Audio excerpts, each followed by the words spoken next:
दोस्तों नमस्कार, कैसे हैं आप सभी। दोस्तों अगर आप अभी तक हमारे मिस्ट्री कार्टून स्टोरी चैनल वाले पर नहीं पहुंचे हैं तो जल्दी से जाइए और वहां पर मिस्ट्री स्टोरी कार्टून चैनल को सब्सक्राइब जरूर कर लीजिए। कहानी वहां पर आपको वीडियो में कार्टून में देखने को मिलेगी और बहुत ही अच्छी अच्छी कहानियां हम वहां पर लेकर आ रहे हैं। सुकून एफएम चैनल पर मैं आपका हार्दिक स्वागत करता हूं। अगर आपने अभी तक चैनल को सब्सक्राइब नहीं किया है तो चैनल को जल्दी से सब्सक्राइब कर लें और अपने दोस्तों तक अपने चैनल और अपनी कहानी सीक्रेट घर जमाई को ज़्यादा से ज़्यादा शेयर जरूर करें। दोस्तों 15 तारीख से हम आपको यहाँ पर सुकून एफएम चैनल पर दो कहानियाँ और देना शुरू कर देंगे। एक कहानी हमारी आया करेगी सुबह 8 बजे और एक कहानी आया करेगी शाम को 6 बजे। शाम को 7 बजे हमारी सीक्रेट घर जमाई कहानी जैसे हर रोज आती है वैसे ही आया करेगी। और अगर आप लोग चाहते हैं कि आप लोगों के अनुसार वो टाइम रखा जाए तो आप हमें इस वीडियो के कमेंट में टाइम लिखकर ज़रूर बताएं कि वो कहानी का टाइम क्या होना चाहिए, किस समय आप उसको सूटेबल देखने के लिए हैं। आज के सीक्रेट घर जमाई के 103वें एपिसोड में आपका हार्दिक स्वागत करता हूं। आगे बढ़ने से पहले एक लाइक वीडियो को जरूर से जरूर कर दें और साथ में जो हाइप का बटन है वो भी जरूर दबा दें। अभी जो हमारे नए सब्सक्राइबर है एक बार उनके बारे में भी जान लेते हैं। जैसे राजेश वर्मा है, खेमराज हैं, वर्मा M8N हैं, नौशाद अली जी हैं, भंवरलाल सरन हैं, पिंथम पी हैं, नीलेश वोल्वी हैं, मनोज कुमार, पवन कुमार हैं, रियासुद्दीन सैफ हैं, बाबूलाल परेटा, मुकेश गुप्ता, सहारन आज़ाद, अंकित भाई हैं, सानुक छिंती हैं, सागर गायकवाड़, बरकत अली, प्रताप सिंह चौहान, राजू कुमार AK47 अनिल, मुनवर अहमद, भंवरलाल बिश्नोई, राकेश सिंह और बरकत अली। जो लोग नए जुड़ रहे हैं वो भी अपने गांव और शहर का नाम हमें लिखकर जरूर भेजें, जिससे हमें पता चले कि आप लोग कहां से हमारी कहानी को सुनते हैं। चलिए मैं मनदीप आपका सीक्रेट घर जमाई के 103वें एपिसोड में फिर से स्वागत करता हूं। शुरू करते हैं कहानी सीक्रेट घर जमाई एपिसोड नंबर 103। समर जब फाइटिंग एरिया में चला गया था तब उसने देखा कि चारों के चारों लोग उसके लिए अपने आप से ही झगड़ा करने जा रहे थे। वो इस बात पर झगड़ा कर रहे थे कि कौन पहले जाकर समर से फाइट करेगा और कौन उसको सबसे पहले चैलेंज करके हराएगा। आपस में उनकी भिड़ंत होती जा रही थी और ये देखकर समर चारों चैंपियंस को आपस में बहस करता देखकर भी हैरान था। उसने देखा कि ये सभी लोग ट्रिपल S के टॉप स्टेज के फाइटर थे। अरबों आम लोगों के बीच में एक ऐसा फाइटर होता था। अगर उन्होंने समर के अलावा किसी और को चैलेंज किया होता तो वे जरूर जीत जाते, लेकिन ये चैलेंज उन्होंने समर को दिया था। उनके लिए ये उनके सिर पर गधे की लात पड़नी ही चाहिए थी। तभी समर ने हल्के से मुस्कान के साथ पूछा, क्या तुमने मुझे चैलेंज करने का फैसला करते समय मुझसे कंसल्ट किया था? उसकी बात सुनकर चारों चैंपियन हक्के बक्के रह गए। नहीं, उन्होंने समर को चैलेंज देने का फैसला करते समय उसकी इजाजत नहीं ली थी, लेकिन ये कोई मायने नहीं रखता था। जब कोई कुछ बोला ही नहीं तो समर ने अपने हाथ पीछे करते हुए किसी एक्सपर्ट की तरह गर्व से कहा, मेरा समय कीमती है और मैं इसे तुम लोगों पर ज्यादा खर्च नहीं करना चाहता। तुम चारों मिलकर एक साथ ही मेरे साथ फाइट कर सकते हो। वो सच ही बोल रहा था, जबकि चारों चैंपियनों के मामले में ये विडंबना और नग्न उपहास था। हीरोज लिस्ट के चारों फाइटिंग एरिना में प्रसिद्ध चैंपियन के रूप में उन्होंने अनगिनत विरोधियों को हरा दिया था और अब एक युवक उनसे कह रहा था कि वो उन सभी से एक साथ लड़ेगा। उनके लिए ये निश्चित रूप से एक अपमानजनक बात ही थी। विक्रांत जो क्रूर था उसने क्रोध भरी आवाज में उनकी तरफ देखते हुए कहा, स्काई वॉल्फ, तुम बहुत घमंडी हो। मैं अकेला ही तुमसे निपट सकता हूँ। तुम हम चारों का मुकाबला कर नहीं पाओगे। समर ने अधीरता से कहा, मेरे लिए तुम चार कमजोर मुर्गों के बराबर हो। मैं तुम्हें आखिरी मौका देता हूँ। मेरा समय बचाने के लिए तुम चारों मिलकर मुझसे फाइट कर सकते हो। उसके चेहरे पर एक ठंडी मुस्कान थी। उसकी ये बात सुनकर विक्रांत, संजीत, मायरा, अरुण चारों बहुत क्रोधित हो गए थे। वे चारों बड़े फाइटिंग एरेना के नंबर वन फाइटर थे। वे जहां भी जाते उनका सम्मान होता था। अनगिनत लोग उन्हें खुश करने की कोशिश करते रहते थे। किसी की हिम्मत नहीं थी कि उन्हें कमजोर कहे। समर ऐसा करने वाला पहला व्यक्ति था। आसपास के लोग भी समर की बात सुनकर हैरान हो गए थे। उनमें से एक लड़के ने हैरान होते हुए कहा, हे भगवान, क्या ये स्काई वुल्फ पागल हो गया है? वो हीरोज लिस्ट के चार मजबूत फाइटरों को कैसे कमजोर कह रहा है? उसके पास खड़ी एक लड़की ने कहा, वो पागल ही हो गया है। मुझे आश्चर्य है कि क्या वो चारों एक साथ उस पर हमला करेंगे या नहीं। पहले वाले लड़के ने कहा, "हम्म, शायद नहीं। वो सभी प्रतिष्ठित फाइटर हैं। अगर वो एक साथ हमला करेंगे तो ये उनके लिए शर्मनाक होगा।" आसपास के लोग जोर जोर से चर्चा करने लगे थे। उनकी बातों में चारों फाइटर्स अब और भी ज्यादा आहत हो चुके थे। फाइटिंग एरिना का मोटा बॉस स्काई वुल्फ को हीरोज लिस्ट के चार ताकतवर फाइट से भिड़ता हुआ देखकर बहुत खुश हो गया था। उसने एक बार फिर दांव लगाया। पिछली बार मोटा बॉस बख्तावर और ब्लैक पैंथर से 200 से 400 करोड़ रुपए हार गया था। इस बार वो फिर से एक जुआ घर खोलने वाला था।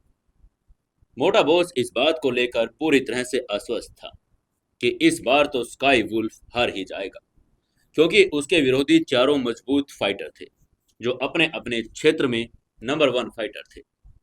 उसने जुआ घर खोलते हुए कहा, स्काई वुल्फ बनाम चार स्ट्रॉन्ग फाइटर्स पर दांव लगाने का समय आ गया है। दांव का अनुपात 1 का 100। अगर स्काई वुल्फ जीतता है तो मुआवजा आपकी दांव राशि का 100 गुना होगा।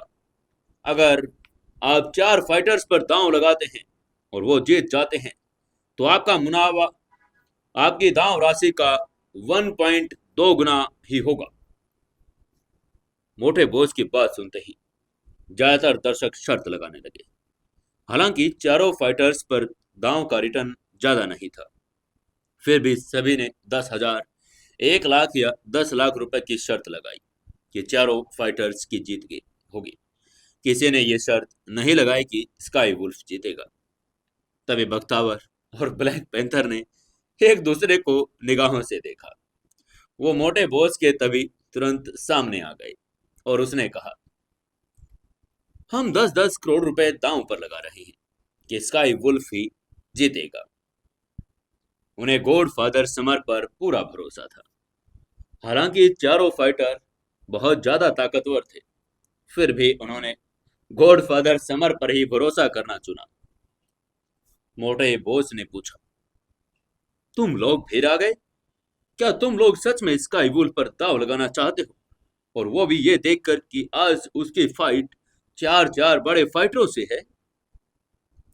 तभी ब्लैक पैंथर और बख्तावर ने एक साथ कहा, हाँ, हम ये शर्त लगाना चाहते हैं कि स्काई वुल्फ ही जीतेगा।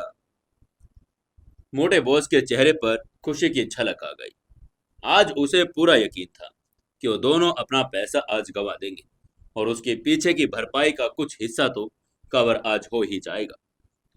तभी उधर रिंग में समर ने बोहें सिकोड़ते हुए कहा, ओ शिट, चार कमजोर मुर्गे। अगर तुम फाइट करना चाहते हो तो फिर जल्दी करो ना, समय बर्बाद मत करो। मेरे पास इतना समय है नहीं तुम्हारे लिए। विक्रांत ने तभी ठंडे मुस्कान के साथ कहा, स्काई वॉल्फ, तुम बहुत ज्यादा घमंडी हो रहे हो। मुझे देखने दो कि क्या तुम मुझे चैलेंज करने के काबिल हो भी या नहीं। उसने अपना लंबा ब्लेड पकड़ा और समर पर दाव कर दिया। वो समर को सबक सिखाना चाहता था। लंबे ब्लेड की स्पीड इतनी तेज थी कि वो हवा को चीरता हुआ जा रहा था। ब्लेड समर के शरीर की तरफ घूम रहा था। अगर ब्लेड समर को लग जाता तो वो घायल हो जाता, लेकिन समर फिर भी बिना हिले ढुले अपनी जगह पर खड़ा रहा। जैसे ही लंबा ब्लेड उसके शरीर को छूने वाला था, उसने अपनी उंगलियों से उसे पकड़ लिया। लंबा ब्लेड बहुत तेज था, लेकिन समर की खाल अब स्टील के जैसी मोटी हो चुकी थी। उसकी खाल जरा भी नहीं कटी। विक्रांत ने तलवार निकालने की भी नाकाम कोशिश की, लेकिन लंबा ब्लेड उसके उंगलियों से टस से मस भी नहीं हुआ। समर ने अपनी उंगलियों भींच ली और तुरंत उसकी लंबी तलवार को ही तोड़ दिया था। फिर समर ने उसे आगे की तरफ धक्का दे दिया। विक्रांत को तुरंत अपनी तरफ आती हुई एक जबरदस्त ताकतवर ऊर्जा का महसूस हुआ। उस ताकतवर ऊर्जा ने उसे 4 कदम पीछे धकेलने पर मजबूर कर दिया था। विक्रांत एक ही बार में अब समर के सामने हार चुका था। आसपास के लोग अविश्वास से भर गए थे। सभी हैरानी से मन ही मन एक ही बात सोच रहे थे। अरे, ये क्या?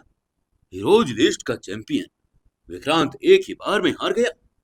क्या स्काई वुल्फ इतना ताकतवर है? वो इतना तेज और लंबा ब्लेड था, वो उसे अपनी उंगलियों से कैसे तोड़ सकता है? क्या उसकी उंगलियां अब स्टील की बनी हैं? समर ने रिंग के बीचों बीच चलते हुए कहा, तुम लोगों ने कहा था कि तुम मुझे चैलेंज करना चाहते हो, इसलिए मैं तुम्हें फिर कह रहा हूं, तुम सब एक साथ आ जाओ। मेरा कीमती समय मत बर्बाद करो ना यार। संजीत, मायरा और अरुणा, तभी उन तीनों ने एक दूसरे की तरफ गंभीरता से देखा। वो सभी जानते थे कि विक्रांत आखिर कितना ताकतवर था, लेकिन विक्रांत एक ही वार में हार चुका था। इसका मतलब था, अगर वो उस पर हमला करेंगे तो वो भी समर का मुकाबला नहीं कर पाएंगे। तभी संजीत ने गंभीरता से मायरा से कहा, मायरा, मुझे लगता है कि हमें अब ग्रुप बनाकर स्काई वुल्फ से मुकाबला करना चाहिए। हमें एक एक करके नहीं जाना चाहिए। तुम क्या सोचती हो? माया ने सिर हिलाते हुए कहा, हाँ, मैं सहमत हूं। अरुणा, विक्रांत, आप लोग क्या सोचते हैं? असल में मायरा एक घमंडी लड़की थी। वो इंडिया के एक मार्शल आर्ट परिवार में से थी। बाकी 3 फाइटर की बहुत घमंडी थे और वो भी मार्शल आर्ट परिवारों में से ही आते थे। सामान्य परिस्थितियों में वो अपने अहंकार के कारण किसी पर हमला करने के लिए एकजुट कभी नहीं होते थे। लेकिन जैसे ही उन्होंने समर की ताकत को महसूस किया, उनकी उम्मीदों से वो कहीं ज्यादा थी। समर को हराने का एकमात्र तरीका अब यही था कि वो तीनों को एकजुट होना ही पड़ेगा, वरना वो सिर्फ कमजोर ही रह जाएंगे, जिनका जिक्र अब समर ने किया था। चारों एक साथ रिंग की तरफ बढ़ गए। यहां तक कि विक्रांत, जो अभी अभी हारा गया था, वो भी अब रिंग की तरफ दोबारा आ गया था। वो अपना बदला लेना चाहता था। समर रिंग के बीचों बीच खड़ा था, उन चारों को देख रहा था। वो अपनी जगह से 1 इंच तक नहीं हिला। वो बस सिर खड़ा रहा और उन चारों को देखता रहा। समर ने गर्व से कहा, अरे अब हमला भी करो यार, वरना बाद में तुम्हें मौका तो मिलेगा नहीं। ये एक प्राचीन मार्शल आर्ट फाइटर का गौरव था। वो उनसे डरता बिल्कुल नहीं था। रिंग में मौजूद लोगों को देखकर आसपास के दर्शकों की सांसें थम गई थी। उन्हें डर था कि कहीं वो आगे होने वाली लड़ाई में कोई पल मिस ना कर दे।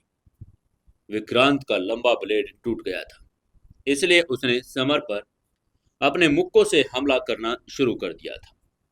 उसके मुक्के इतने शक्तिशाली थे कि वो हवा को चीरते हुए लगातार निकलते जा रहे थे। वो पहले से ही आम फाइटरों से ऊंचे स्तर पर था। तभी मायरा ने अपनी पूरी ताकत लगाकर हवा में एक बड़ा सा छेद करते हुए कहा, हेड डायग्राम फिस्ट। फिर उसने समर के शरीर पर अपना मुक्का तान दिया था।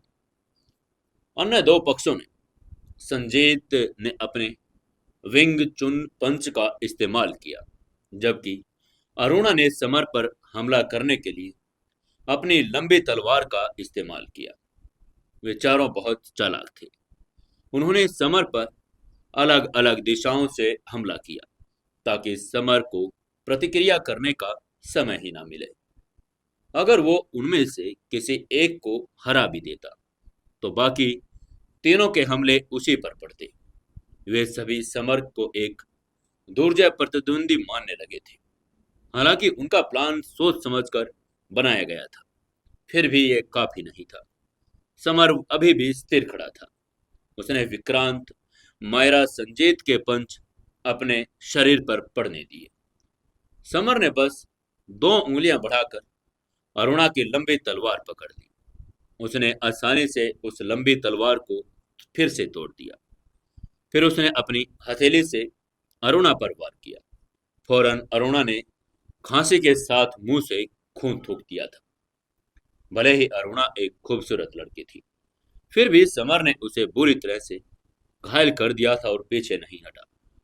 तभी विक्रांत, मायरा और संजीत के पंच भी समर के शरीर पर पड़ते ही टूट गए। ऐसा लग रहा था मानो उनके मुक्के किसी धातु की दीवार से टकरा गए हों। तभी समर ने तिरस्कार भरी मुस्कान के साथ पूछा, मैंने कहा था ना कि तुम लोग बहुत कमजोर हो। अब तुम लोग समझ रहे हो या नहीं? मैं तो हिल भी नहीं रहा, पर तुम लोग फिर भी मुझे नहीं हरा सकते। तुम लोग इतने कमजोर हो, फिर भी तुम लोगों ने मुझे चुनौती देना चाहा। ऐसा क्यों? आम लोगों की नजरों में ये चारों फाइटर बहुत ताकतवर थे, लेकिन समर की नजर में ये बहुत कमजोर थे। विक्रांत, संजीत, अरुणा और मायरा ने भय और आश्चर्य से तभी एक दूसरे को देखा। वो हैरान होते हुए मन में एक ही बात सोच रहे थे, हम हार गए। भले ही हमने गैंग बुला ली, लेकिन फिर भी हम समर का मुकाबला नहीं कर पाए। वे चारों भारत के मार्शल आर्ट परिवारों के सदस्य थे। उन सभी ने अपने परिवार की तकनीक में निपुणता भी हासिल कर ली थी, फिर भी वो हार गए थे। स्काई वुल्फ कितना ताकतवर होगा। इस पल उन्हें याद आया कि उनके परिवार के बुजुर्ग ने उनसे कहा था कि भारत शक्तिशाली योद्धाओं से भरा हुआ है। उन्होंने पहाड़ इसलिए छोड़ा था ताकि वे अपने क्षेत्र का विस्तार कर पाए।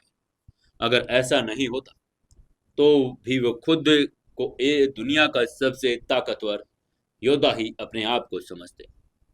चार बड़े फाइटिंग एरिया के नंबर वन फाइटर को हराने के बाद समर अब हीरोज लिस्ट का नंबर वन फाइटर बन चुका था। उनकी लड़ाई देखकर आसपास के लोग भी हैरान हो चुके थे। उनमें से तभी एक लड़के ने चिल्लाकर कहा, अरे भाई, स्काई वुल्फ तो जीत गया। ये कितना अद्भुत है। उसके पास खड़े एक लड़के ने कहा, हाँ, मैंने भी देखा कि अभी कैसे स्काई वुल्फ खड़े खड़े जीत गया। मैंने उम्मीद नहीं की थी कि वो जीतेगा, लेकिन उसने तो चार मजबूत फाइटर्स को भी आसानी से हरा दिया है। एक और लड़के ने हैरान होते हुए कहा, हे भगवान, स्काई वुल्फ जीत गया। क्या इसका मतलब यह है कि मेरी दांव पर लगाई हुई सारी रकम मैं हार गया हूं? एक और लड़के ने चिल्लाते हुए कहा, ओह, मैंने 1 लाख रुपए की शर्त लगाई थी कि ये चारों फाइटर्स जीतेंगे। मैंने नहीं सोचा था कि ये इतने घटिया होंगे और मेरे 1 लाख रुपए इन्होंने डुबा दिए।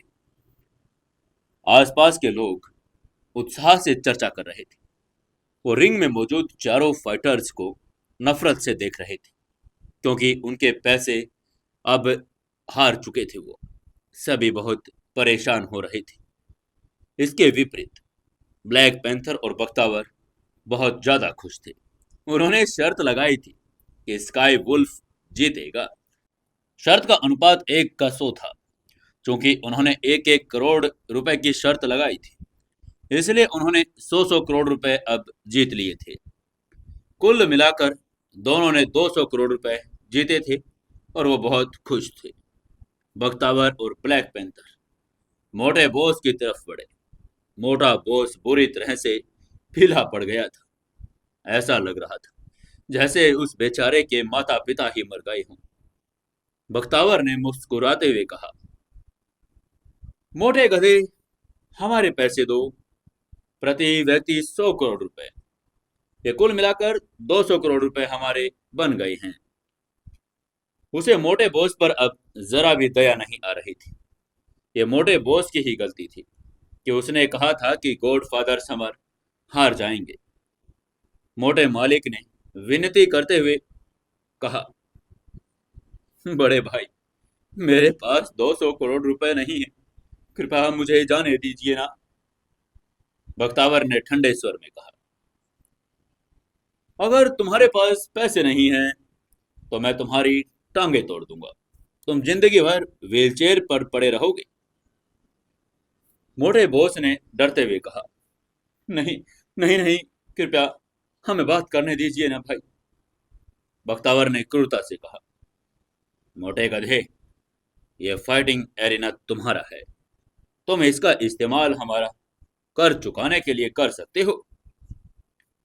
मोटे बॉस ने डरते हुए नफरत भरे स्वर में कहा, ठीक ठीक है भाई, ये फाइटिंग रिंग आज से तुम लोगों की है।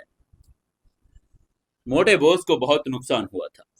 उसने अपनी सारी जमा पूंजी और अपना पूरा करियर गंवा दिया था, लेकिन ये उसकी अपनी गलती थी। अगर मोटे बॉस ने सोचा होता कि समर जीत जाएगा तो उसे अपनी बड़ी हार नहीं झेलनी पड़ती। वो सिर्फ खुद को ही दोषी ठहरा सकता था। समर की सुनने की शक्ति बहुत तेज थी, इसलिए उसने बख्तावर और मोटे बॉस के बीच की बातचीत को सुन लिया था। उसे मोटे बॉस पर भी जरा सी दया नहीं थी। हर किसी को अपने कर्मों के लिए खुद जिम्मेदार होना चाहिए था। जब समर रिंग में से नीचे उतरकर फाइटिंग एरिना से बाहर जाने वाला था तो उसे भूरे रंग के कपड़ों पहने एक बुजुर्ग ने रोक लिया। भूरे कपड़े पहने उस बुजुर्ग की उम्र 60 साल के आसपास की थी। उनके बाल सफेद हो चुके थे, लेकिन वो स्वस्थ दिख रहे थे। उनकी आंखें तेज चमक से भरी हुई थी। हालांकि उसने अपनी शक्ति छिपाई हुई थी, लेकिन फिर भी समर उसके शरीर में छिपी एक प्रबल ऊर्जा को भांप सकता था। तभी बुजुर्ग ने मुस्कुराते हुए कहा, स्काई वॉल्फ, मतलब मिस्टर समर, उम्र 24 वर्ष, शैडो ग्रुप के शैडो किंग, अंडरवर्ल्ड के नंबर 1 किंग। आप दिल्ली के भारद्वाज परिवार के प्रत्यक्ष वंशज हैं। आपके पिता ग्रेट कॉन्करर हैं, भारद्वाज परिवार के तीसरे मास्टर। आप अग्रवाल इंडस्ट्री में सेल्समैन की पोस्ट पर काम करते हैं। आपकी पत्नी कियारा अग्रवाल है। क्योंकि उन्होंने समर की जानकारी सूचीबद्ध दी थी, उसकी बात सुनकर समर ने अपनी आंखें सिकोड़ दी। उसकी आंखों में खतरनाक हत्या की भावना चमक गई थी। बुजुर्ग ने उसे पूरी जांच पड़ताल भी की थी। उसे अपनी निजता में दखल देने वालों से सख्त नफरत थी। उसके हिसाब से बुजुर्ग की हरकतें हद पार कर चुकी थी। जब उन्होंने समर के हत्या भाव को भांप लिया तो बुजुर्ग ने कहा, शैडो किंग, कृपया मुझसे नाराज मत होइए। मैं बुरे इरादे से नहीं आया हूं। मैं बस आपको हमारे साथ शामिल करने के लिए आमंत्रित करना चाहता हूं। समर ने बुजुर्ग की तरफ देखते हुए कहा, तुम्हारे साथ? हो कौन तुम लोग? उसने उस पर हमला नहीं किया। उसे अंदाजा हो गया था कि बुजुर्ग असाधारण रूप से शक्तिशाली है। तभी बुजुर्ग ने मुस्कुराते हुए कहा, मैं फायरी एम्परर संप्रदाय का सदस्य हूं। मैं आपको हमारे साथ शामिल होने के लिए आमंत्रित करने आया हूं। फायरी एम्पायर संप्रदाय का नाम सुनकर समर ने सिर हिलाया। उसने ऐसा नाम आज तक कभी सुना भी नहीं था। बुजुर्ग ने उसको समझाते हुए कहा, फायरी एम्परर समुदाय एक प्राचीन संप्रदाय है। केवल प्राचीन मार्शल आर्ट योद्धा ही हमारे साथ जुड़ सकते हैं। मैंने देखा है कि आपने हीरोज लिस्ट में शामिल 4 शक्तिशाली योद्धाओं को आसानी से हरा दिया है। आप जरूर एक एंशियंट मार्शल आर्ट योद्धा हैं। मैं फायरी संप्रदाय में शामिल होना आपके लिए अच्छा विकल्प मानता हूं। समर को मॉन्क मास्टर से पता चला था कि एंशियंट मार्शल आर्ट योद्धाओं में कई शक्तियां और संप्रदाय हैं। फायरी एम्परर संप्रदाय भी उन्हीं में से एक समूह होगा। हालांकि उसने उनमें शामिल होने का कोई विचार नहीं बनाया था। समर ने प्रस्ताव को अस्वीकार करते हुए कहा, मुझे खेद है, मैं फायरी एम्परर संप्रदाय में शामिल नहीं होना चाहता हूं। भूरे कपड़ों वाले बुजुर्ग ने भी भौहें सिकोड़ दी। जाहिर है उसे उम्मीद नहीं थी कि समर उसका प्रस्ताव ठुकरा देगा। फिर भी उसने हार नहीं मानी। इसके बजाय उसने समर को मनाने की कोशिश की। आखिरकार समर बहुत ताकतवर जो था, उसने समर को समझाने की कोशिश करते हुए कहा, शैडो किंग, आप शायद फायरी एम्परर संप्रदाय के बारे में जानते नहीं हैं। मैं आपको इसके बारे में समझाता हूं। वहां प्राचीन मार्शल आर्ट योद्धाओं की शक्तियों में 3 वर्गों में विभाजित किया जा सकता है, प्रथम, द्वितीय और तृतीय। फायरी एम्परर संप्रदाय एक प्रथम वर्ग की शक्ति है। हम हजारों वर्षों से अस्तित्व में हैं और हम एंशियंट साम्राज्य के भीतर एक दुर्जय शक्ति रखते हैं। अगर आप हमारे साथ जुड़ते हैं तो आपको खुद को बेहतर बनाने के लिए भी और संसाधन भी मिल जाएंगे। समर ने फिर भी मना करते हुए कहा, आपके आमंत्रण के लिए धन्यवाद, लेकिन मैं किसी भी एंशियंट मार्शल संप्रदाय में शामिल होने का विचार नहीं बना रहा हूं। उसने उस बुजुर्ग के प्रस्ताव को अस्वीकार कर दिया और वहां से निकल गया। बुजुर्ग ने उसको पीछे से आवाज लगाते हुए कहा, शैडो किंग, रुकिए। समर ने पीछे मुड़ते हुए कहा, क्या कुछ और भी है आपके पास? बुजुर्ग ने जब देखा कि समर को फायरी एम्परर संप्रदाय में शामिल होने के लिए वो राजी नहीं कर पा रहा है, तो उसने समर को एक लालच देते हुए कहा, शैडो किंग, आपको पता होना चाहिए कि कंचनजंगा पर्वत का निषिद्ध एरिया 5 महीनों में खुल जा रहा है। निषिद्ध क्षेत्र में प्रवेश करने के लिए आपके पास निषिद्ध क्षेत्र का टोकन होना बहुत जरूरी है। हीरोज लिस्ट के शीर्ष 10 योद्धा टोकन के हकदार हैं, लेकिन टोकन फायरी एम्परर संप्रदाय द्वारा जारी किए जाते हैं। क्योंकि आपने हमारा प्रस्ताव अब अस्वीकार कर दिया है, इसलिए क्या आपको अब टोकन नहीं चाहिए? उसकी बात सुनकर समर ने भौहें सिकोड़ ली। स्थिति थोड़ी मुश्किल में पड़ गई थी। उसके पिता और मास्टर दोनों कंचनजंगा पर्वत के निषिद्ध क्षेत्र में थे। उसे अपने पिता और मास्टर को बचाने के लिए उस निषिद्ध क्षेत्र में जाना ही था, इसलिए उसे टोकन की तो आवश्यकता बहुत जरूरी थी। इसलिए समर ने उनसे पूछा, क्या आपके पास अभी निषिद्ध क्षेत्र का टोकन है?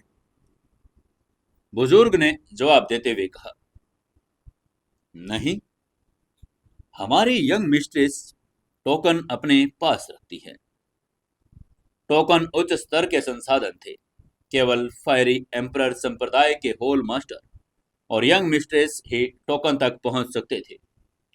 समर ने हाथ हिलाते हुए कहा, चूंकि आपके पास टोकन नहीं है, इसलिए हमारे पास बात करने के लिए अब कुछ भी नहीं है। जब आपकी यंग मिस्ट्रेस निषिद्ध क्षेत्र का टोकन लेकर मेरे पास आएंगे, तब मैं फायरी एम्परर संप्रदाय में शामिल होने पर विचार करूंगा। भूरे कपड़े वाले बुजुर्ग ने व्यंग्यात्मक लहजे में कहा,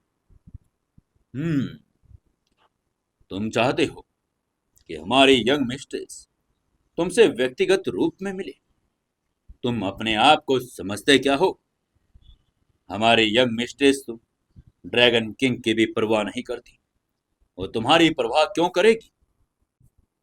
समर ने इंदौर के फाइटिंग एरिना से निकलने के लिए बख्तावर से अलग होकर निपानिया पैलेस में वापस आ गया। वो कल रात जिया के साथ सोया था और वापस लौटा नहीं था। इसलिए घर लौटते हुए वो थोड़ा सा अपराध बोध महसूस कर रहा था। कहावत है कि किसी चीज से जितना ज्यादा इंसान डरता है, उसके होने की संभावना उतनी ही ज्यादा होती है। समर ने दरवाजा खोला तो उसने देखा कियारा सामने सोफे पर बैठी थी। कियारा के सुंदर चेहरे पर उदासी छाई हुई थी। वो कुछ उदास भी लग रही थी। समर को उसकी उदासी का कारण तुरंत समझ आ गया। वो जरूर इसीलिए नाराज होगी क्योंकि वो कल रात घर नहीं आया था। समर ने विला के अंदर दाखिल होते हुए हल्की मुस्कान के साथ कहा, हनी, आज तुम बहुत सुंदर लग रही हो। लेकिन उसकी तारीफों का आज कियारा पर कोई असर नहीं हुआ। कियारा ने समर की तरफ हल्के से देखा और कहा, आप कल रात वापस क्यों नहीं आए? समर ने जल्दी से एक बहाना सोचा और कहा, कल रात मुझ पर हमला हुआ था। मुझे किसी ने मारने की कोशिश की। उससे निपटने के चक्कर में मैं घर वापस नहीं आ पाया। समर की बात सुनकर कियारा के चेहरे के भाव बदल गए। उसकी आंखों में चिंता की एक झलक दिखाई दी। उसकी नाराजगी अब चिंता में बदल चुकी थी। उसने चिंतित होते हुए कहा, जान, आप ठीक तो है ना? समर ने कियारा के बगल में बैठते हुए उदास स्वर में कहा, हाँ मैं ठीक हूँ, लेकिन किलर को मारने से पहले मुझे पूरी रात उसके साथ बेतहाशा फाइट करनी पड़ी। और फिर आज सुबह हीरोज लिस्ट के एक व्यक्ति ने मुझे चैलेंज कर दिया। मैं लगभग मरते मरते बचा हूँ। मुझे तुम्हारे साथ की जरूरत है डियर। ये कहते हुए उसने कियारा का हाथ पकड़ लिया। हालांकि उसके चेहरे पर उदासी थी, फिर भी उसने मन ही मन खुद की तारीफ की। उसने सोचा, कितना अच्छा बहाना है। जब से मैंने किलर का जिक्र किया है, तब से कियारा को मेरी चिंता होने लगी है। तभी कियारा ने उसे चिंतित होते हुए पूछा, जान, वे बुरे लोग हमेशा आपको मारने की कोशिश क्यों करते हैं? उसने अपना हाथ समर की पकड़ से नहीं हटाया क्योंकि वो अपने पति को दिलासा देने की कोशिश कर रही थी। समर ने आत्ममुग्धता से कहा, ओह ऐसा इसलिए है जान, क्योंकि वे मेरे सुंदर रूप से ईर्ष्या करते हैं। ये कहते हुए उसने अपना सिर गर्व से ऊपर उठा लिया। शुरुआत में कियारा बहुत चिंतित थी। हालांकि समर की बात सुनकर अब उसके चेहरे पर मुस्कान आ गई थी। बेशक कियारा भी जानती थी कि समर मजाक कर रहा है ताकि वो उसकी चिंता न करे। कियारा ने अचानक टॉपिक चेंज करते हुए कहा, डियर, चलिए ना अब हम दोबारा से शादी कर लेते हैं। वो इस मामले पर अब लंबे समय से सोच रही थी। वो वास्तव में समर के साथ शादी करना चाहती थी और शादी के बाद अपने आप को पूरी तरह से समर को सौंपना चाहती थी। उसकी बात सुनकर समर के चेहरे पर खुशी की झलक आ गई। वो इस दिन के लिए काफी समय से इंतजार कर रहा था। लेकिन अब जब उसने अपनी डायग्नोसिस तकनीक का इस्तेमाल किया तो उसने देखा कि कियारा तो अभी से पूरी ठीक भी नहीं हुई थी। तभी समर ने मुस्कुराते हुए कहा, हनी, तुम अभी भी अपनी चोटों से उबर नहीं पाई हो। तुम्हें ठीक होने में अभी कम से कम 2 हफ्ते और लगेंगे। उसके बाद का हम शादी का प्रोग्राम बनाते हैं। ये कहते हुए उसने अपना हाथ कियारा की कमर पर रख दिया।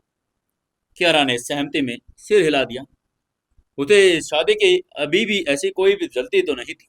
वो तो बस समर को अपना बनाना चाहती थी।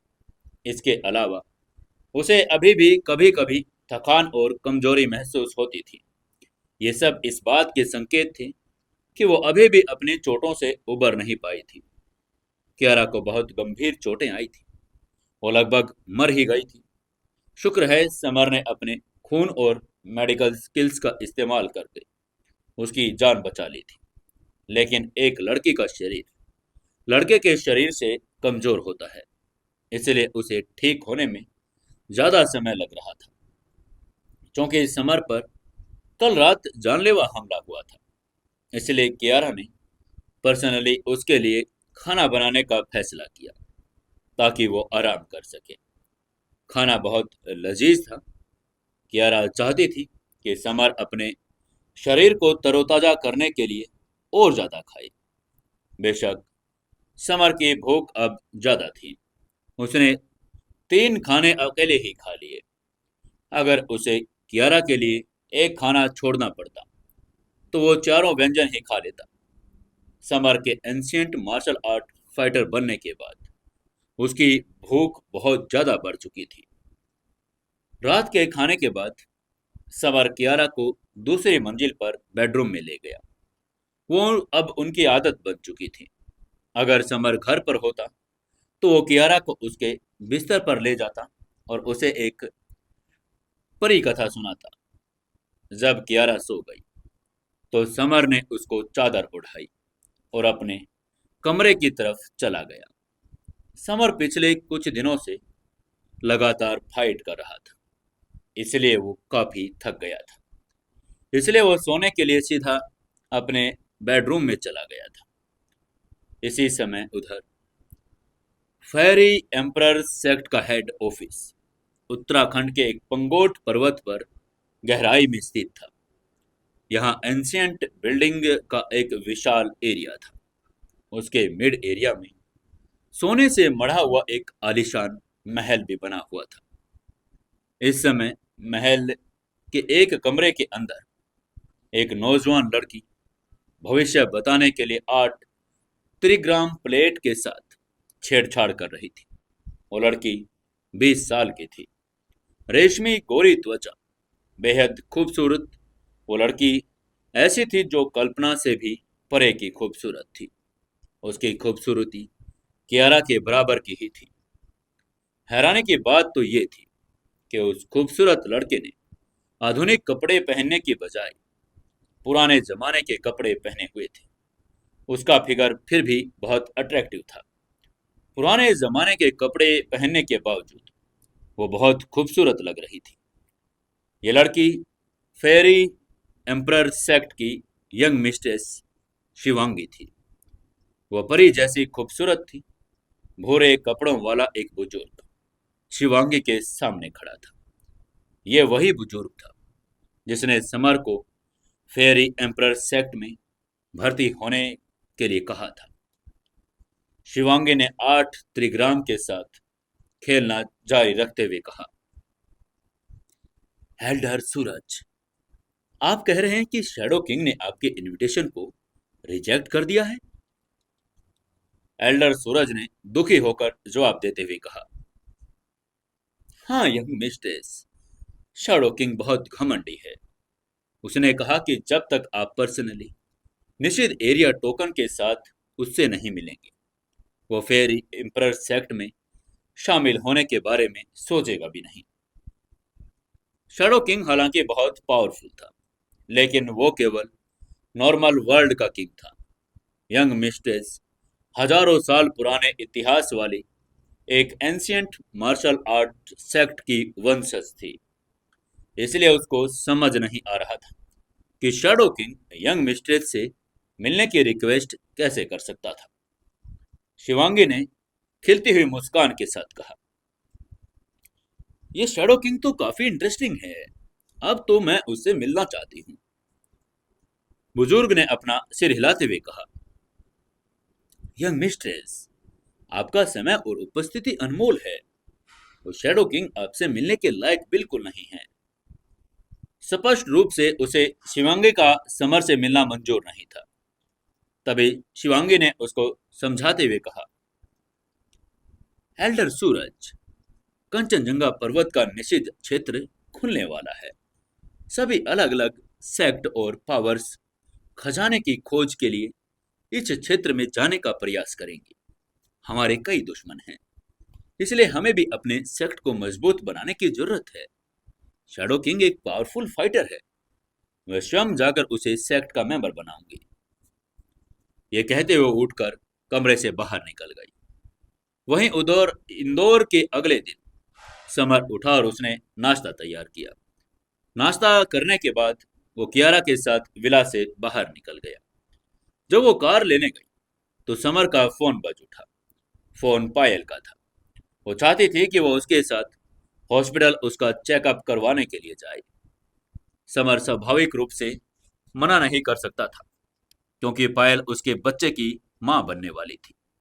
वो कियारा को बस इतना बता सकता था कि आज उसे कुछ काम है, इसलिए वो काम पर नहीं आ सकता। कियारा और मिस्टी के काम पर चले जाने के बाद समर पायल के विला की तरफ चल पड़ा। पायल ने आज ढीले सफेद कपड़े पहने थे। उसका पेट अब पहले से काफी बड़ा हो गया था। कोई भी अंदाजा लगा सकता था कि अब वो प्रेग्नेंट है। एलिस पायल के बगल में चल रही थी। एलिस और पायल के बीच अब एक अच्छा रिश्ता भी बन गया था। वो पहले से ही जानती थी कि पायल समर के बच्चे की मां बनने वाली है, और ये जानकर वो बहुत दुखी भी हुई थी। हालांकि ये सोचकर उसकी उदासी कम हो गई कि वो शैडो किंग की साइड गर्लफ्रेंड थी। भविष्य में वो भी उसके बच्चे की मां बन सकती थी। समर ने पायल के पास जाते हुए पूछा, पायल, क्या आज तुम बीमार महसूस कर रही हो? पायल ने सिर हिलाया और कहा, हाँ, मुझे कुछ ठीक नहीं लग रहा। मैं हॉस्पिटल में चेकअप करवाने के लिए जाना चाहती हूँ। चूंकि हिमांशु को अपना यूनिवर्सिटी जाना था, इसलिए मैंने तुम्हें मेरे साथ चलने के लिए कहा है। समर ने उसकी बात समझते हुए सिर हिलाया। उसकी आंखें चिंता से भरी थी। उसने पायल की मसराटी स्टार्ट की। पायल उसके बगल में बैठ गई। एलिस पीछे वाली सीट पर बैठी थी। वो फिर सिटी हॉस्पिटल की तरफ चले गए। पायल अपनी जांच के लिए सिटी हॉस्पिटल ही जाती थी, क्योंकि हॉस्पिटल का गायनोलॉजिकल डिपार्टमेंट बहुत फेमस था। मेडिकल टेस्ट के रिजल्ट्स के बारे में बताया गया कि पायल कुपोषण के कारण कमजोरी महसूस कर रही थी। उसे कंजेंटल हार्ट डिजीज हो गया था। समर ये सुनकर दंग रह गया था। उसे आखिरकार याद आया कि का पायल को तो बचपन से ही कंजेंटल हार्ट डिजीज था। उसकी सेहत कमजोर थी। उसे जल्दी सर्दी जुकाम भी हो जाता था। समस्या ये थी कि कंजेंटल हार्ट डिजीज कई पीढ़ियों तक चल भी सकता था। समर ने पायल का इलाज एक्यूपेंचर से करने का फैसला कर लिया था, ताकि उसके बच्चे को यह बीमारी विरासत में ना मिले। हॉस्पिटल ने बच्चे को देखने के लिए अल्ट्रासाउंड का भी इस्तेमाल करना पड़ रहा था। इन सभी चीजों के लिए मेडिकल इक्विपमेंट्स की जरूरत थी। नंगी आंखों से बच्चों को देखना संभव था नहीं। अल्ट्रासाउंड से समर को पता चल गया कि पायल का बच्चा हेल्दी है। इससे उसकी चिंता थोड़ी कम तो हो गई थी। ये बात अच्छी थी कि बच्चा हेल्दी था। समर ने मुस्कुराते हुए पायल से कहा, पायल, जब हम वापस जाएंगे तो मैं एक्यूपेंचर से तुम्हारे कंजेनिटल हार्ट डिजीज का इलाज करूंगा। उसकी बात सुनकर पायल ने हाँ में सिर हिला दिया। उसे समर की मेडिकल स्किल्स पर पूरा भरोसा था। वे तीनों हॉस्पिटल से निकलकर वापस विला नंबर 14 की तरफ चल पड़े। तभी एलिस ने पीछे से शीशे में देखते हुए कहा, बॉस, बॉस, कोई हमारा पीछा कर रहा है। शैडो ग्रुप टीम की इंटेलिजेंस क्वीन होने के नाते एलिस बहुत अलर्ट थी। उसे जल्दी ही पता चल गया कि ये गाड़ी उनका पीछा कर रही थी। समर ने अपनी भौहें सिकोड़ ली और उस दिशा में देखा जिस तरफ एलिस इशारा कर रही थी। एलिस बिल्कुल सही थी। एक गाड़ी लगातार उनका पीछा कर रही थी। समर ने ठंडी मुस्कान के साथ कहा, ओ नो, अब एक और व्यक्ति जो मुझे मारना चाहता है। उसकी आंखों में एक ठंडी सी चमक दिखाई देने लगी थी। फिर समर ने पायल की तरफ देखा और पहले उसको सेफली घर वापस छोड़ने का फैसला किया। पायल प्रेग्नेंट थी और उसे स्ट्रेस नहीं लेना चाहिए था। वो पीछे आने वाले को मार सकता था, लेकिन वो पायल को शौक नहीं देना चाहता था। 30 मिनट बाद वो लोग पायल के विला पर पहुंच गए। उनके पीछे आ रही गाड़ी भी विला के सामने आकर रुक गई थी। हालांकि गाड़ी में बैठा व्यक्ति गाड़ी से नहीं उतरा, लेकिन गाड़ी काफी दूर थी, इसलिए समर बीच बैठे लोगों को पहचान नहीं पा रहा था। समर ने इस समय उनसे निपटने का फैसला नहीं किया। उसने पहले पायल को सेफली घर के अंदर छोड़ने का फैसला किया।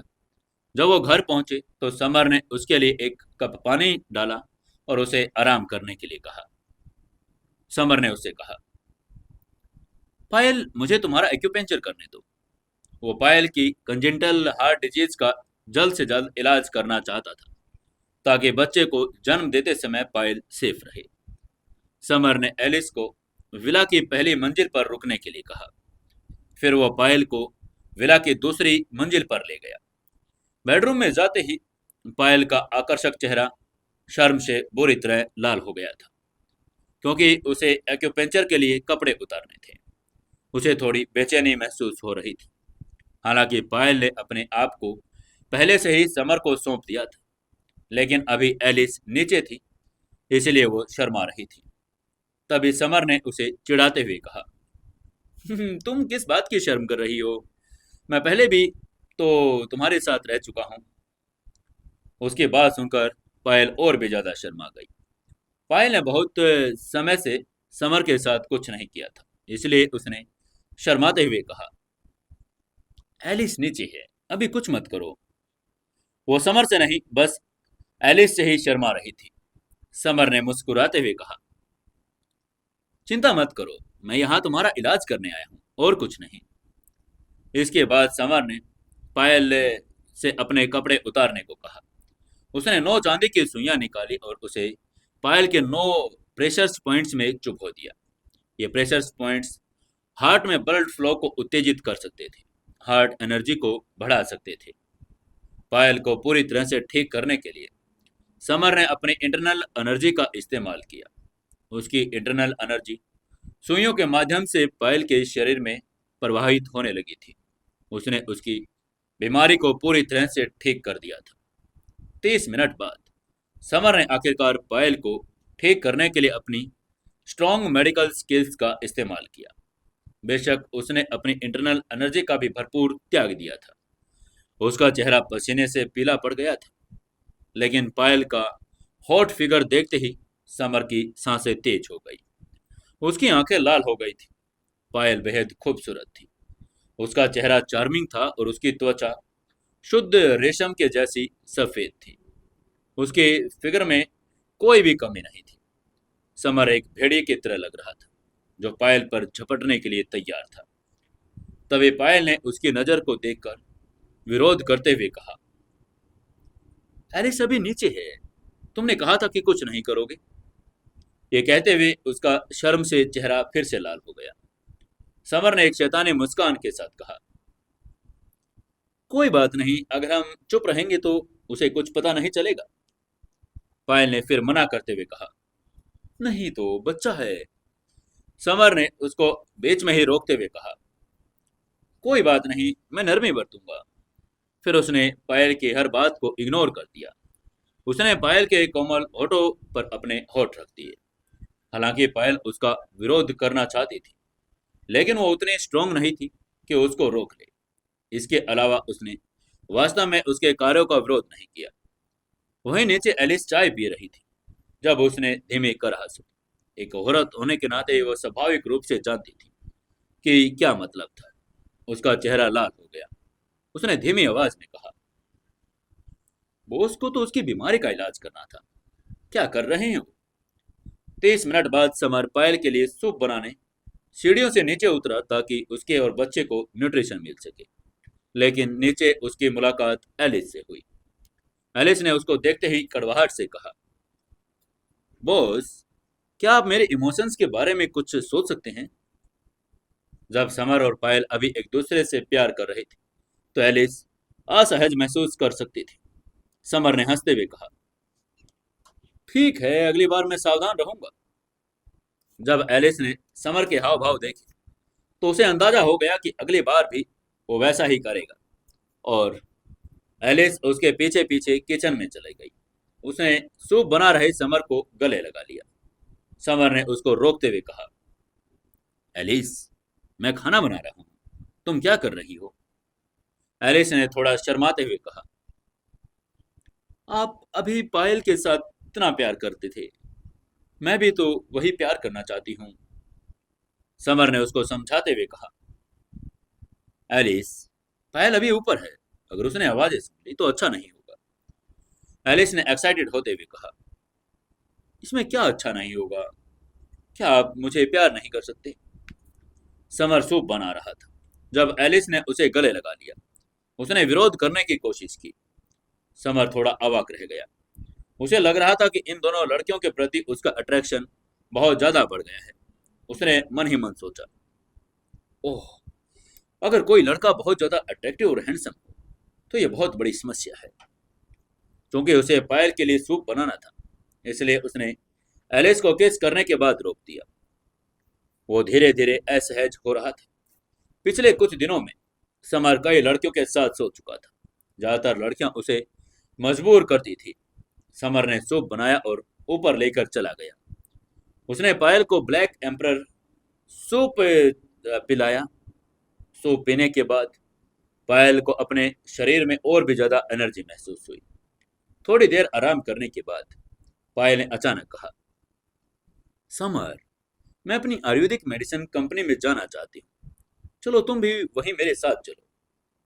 समर ने अपनी बाहें सिकोड़ते हुए कहा, पायल, तुम प्रेग्नेंट हो, तुम्हें आराम करना चाहिए। प्लीज अभी आराम करो, कहीं जाने की जरूरत नहीं है।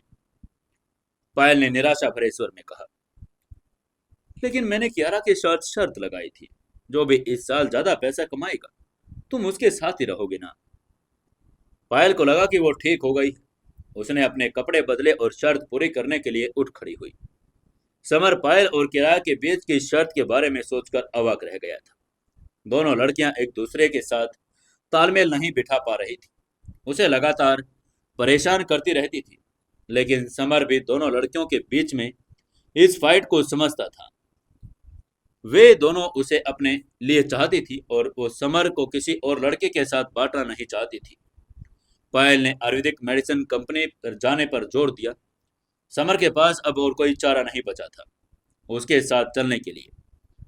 सब समर विला से बाहर निकला। गाड़ी चलाने के लिए तैयार हुआ तो उसे लगा गाड़ी में कुछ गड़बड़ है। ऐसा लग रहा था जैसे किसी ने गाड़ी को छुआ हो। समर ने तुरंत पायल को गाड़ी में चढ़ने से रोक दिया।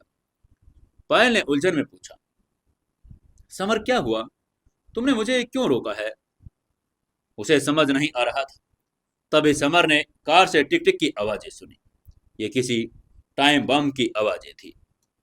उसने मन ही मन में कहा, अरे नहीं, गाड़ी में भी तो बम फिट कर दिया है।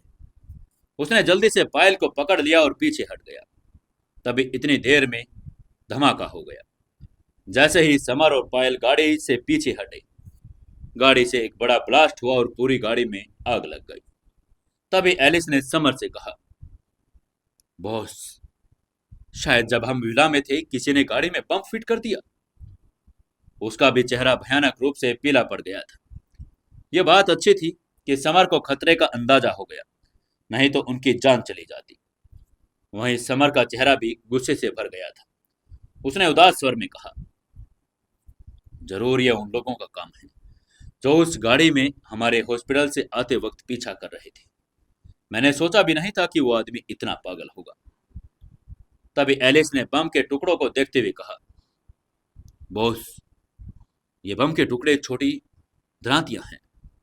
अगर मैं गलत नहीं तो बम लगाने वाला जरूर किलर गैंग बाघ होगा। दराती बम उसके पसंदीदा है। उसके इंटेलिजेंस इंफॉर्मेशन हाई लेवल की थी। वो बम के टुकड़ों से दुश्मन का तुरंत पता लगा सकती थी। उसकी बात सुनकर समर ने भौहें सी कोड़ ली और उसकी आंखें ठंडी से चमक गई। वो स्वाभाविक रूप से किलर गैंग बाघ के बारे में अच्छे से जानता था। वो किलर्स वर्ल्ड्स में एक किंवदंती थी। उसे टाइगर ग्रुप के किलर्स के किंग के रूप में जाना जाता था। उसने सैकड़ों लोगों की जान ली थी, कभी भी उसका निशाना चूका भी नहीं था। समर ने कंफ्यूज होते हुए कहा, अरे, किलर गैंग बाघ आकर मुझे मारने की कोशिश क्यों करेगा आखिर? यह एक मुश्किल स्थिति थी।